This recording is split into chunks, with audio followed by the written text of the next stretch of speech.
आज आपण शिवाजी महाराज जयंतीबद्दल सगळे इथं जमलेलो आहोत. तर प्रश्न फार आहेत. आपण जयंती का साजरी करायची, आपण ही जयंती का साजरी करतो, याच्या मागे फार इतिहास आहे. आणि आज त्या 2-4 मिनिटात मी तुमच्या पुढे त्या गोष्टी मांडतो. पहिला प्रश्न असा की शिवाजी महाराज हे रयतेचे राजा होते, जनतेचे राजा होते. मग असं का?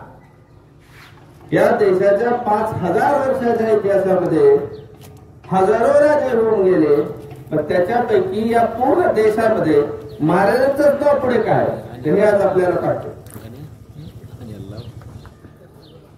तर पहा, या देशामध्ये 5000 वर्षाच्या इतिहासामध्ये 3 राजे होऊन गेले. या मूळ भारतीयांचे, बहुजनांचे. पहिले म्हणजे बळीराजा, हिरण्यकश्यपूचे परतू, भक्त प्रल्हादाचे नातू, विरोचनाचा मुलगा, म्हणजे असा तो राजा म्हणजे बळीराजा, ज्याच्यामुळे आपण दिवाळी साजरी करतो. बलिप्रतिपदा, बरोबर आहे. बलिप्रतिपदा, इडापिडा गाव बळीचे राज्य, हे पहिले राजे. 2000 वर्षापूर्वी सम्राट अशोक या देशामध्ये जन्म झाला. बहुजनांचं राज्य अशोकांनी प्रस्थापित केलं. या देशातला जातीवाद संपुष्टात आला. हे दुसरे अशोक. आणि तिसरे राजा म्हणजे आपले शिवाजी महाराज. आणि म्हणून शिवाजी महाराज राजा होते म्हणजे काय, राजेशाही होती. आणि कित्येक राजे हुकुमशाहीने वागत होते. परंतु शिवाजी महाराजांनी राजेशाहीमध्ये, हुकुमशाहीमध्ये लोकशाही आणली. आणि आज परिस्थिती अशी होऊ शकते की लोकशाहीमध्ये हुकुमशाही होऊ शकते. आज अशी अवस्था आहे. पण राजे लोक म्हणजे काय, मनमानी कारभार सगळा. परंतु महाराजांनी हुकुमशाहीमध्ये, राजेशाहीमध्ये लोकशाही आणली असं आपण म्हणू शकतो. असं का? कारण रयतेचे राजा होते. महाराज म्हणजे रयतेचे राजा. म्हणजे पीक जर उभं असेल तर सैन्याला सांगायचं बांधावरून जायचं. शेतकऱ्याच्या पिकाला धक्का लागता कामा नये. शेतकऱ्याचं पीक तुटलं नाही पाहिजे. 10,000 20,000 सैन्य जाणार, एवढं मोठं सैन्य जाणार म्हणजे ते पिकाची नासधूस करत होते. पण महाराजांच्या काळात असं कधी घडलं नाही. म्हणूनच आपण त्यांना म्हणतो रयतेचे राजा. बियांना पैसे नसतील तर महाराज काही व्याज न घेता ते बी देऊन टाकायचे. जेव्हा पैसे येतील तेव्हा घ्यायचे. पण हा काळ फक्त महाराजांच्या वेळेस होता. त्याच्या आधी पण नाही, त्याच्यानंतर पण नाही. आणि आज मी या भारताच्या जम्मू काश्मीर पासून ते तमिळनाडूच्या कन्याकुमारी पर्यंत प्रत्येक राज्यातले लोक मला दरवर्षी नवीन नवीन लोक भेटतात, विद्यार्थी भेटतात. गुजरात, राजस्थान पासून मणिपूर, त्रिपुरा, कुठे त्रिपुरा, बांगलादेशाच्या पलीकडे त्रिपुरा, तिथपर्यंतचे माझे विद्यार्थी आहेत, माझ्या ओळखीचे लोक आहेत. मी सगळ्यांसोबत चर्चा करतो. आणि या चर्चेतून एकच निष्पन्न होतं की या देशामध्ये महाराष्ट्रासारखं चांगलं, खास, पुरोगामी राज्य दुसरं कुठलंच नाही. त्याचं कारण काय?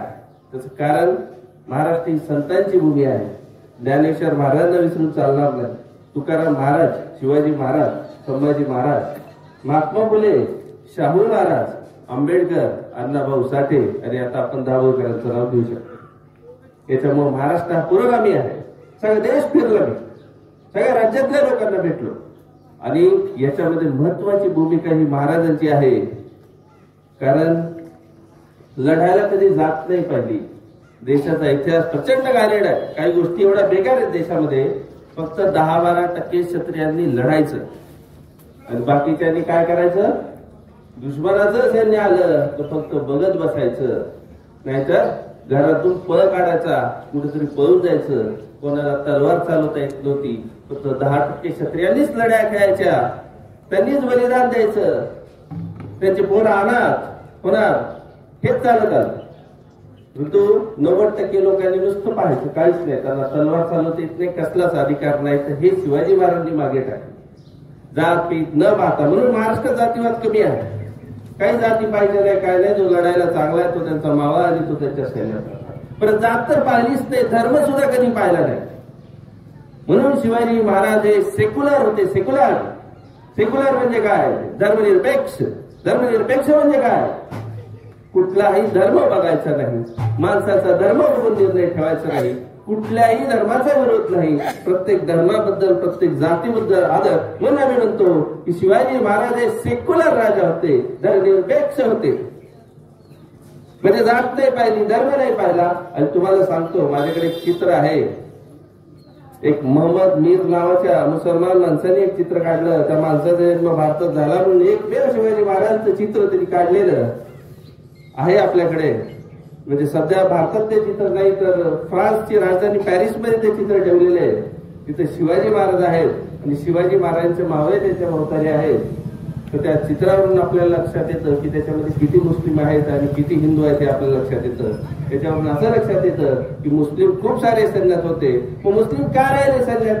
ते का नाही गेले औरंगजेबासोबत? शिवाजी महाराज का आले? कारण न्याय देणारा राजा होते महाराज.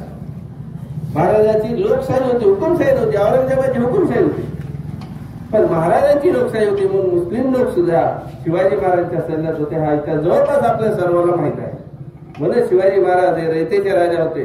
शिवाजी महाराज हे धर्मनिरपेक्ष राजा होते. आणि आज आपली अशी वाईट अवस्था आहे, आपण शिवाजी महाराजांचे मावळे आम्हाला म्हणू शकत नाही, कारण महत्वाचे निर्णय घेण्याची हिंमत आमच्यात नाही. महाराष्ट्राच्या गावागावामध्ये परिस्थिती प्रचंड वाईट आहे. व्यसनाधीन झालेला समाज आहे. शिवाजी महाराजांचे विचार त्याच्यापर्यंत पोहोचत नाही, महात्मा फुलेंचे पोहोचत नाही, आंबेडकरांचे पोहोचत नाही. आणि जो वर्ग आहे तो काही निर्णय पण घेऊ शकत नाही, कारण तेवढी निर्णयाची क्षमता नाही किंवा हिंमत नाही असं आपण बोलू शकतो.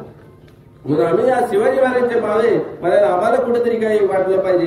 गावगाव प्रचंड दारूमुळे मृत्यू होतात, पण दारूबंदी होऊ शकत नाही. म्हणून आम्हाला शिवाजी महाराजांचे मावळे का समजलं?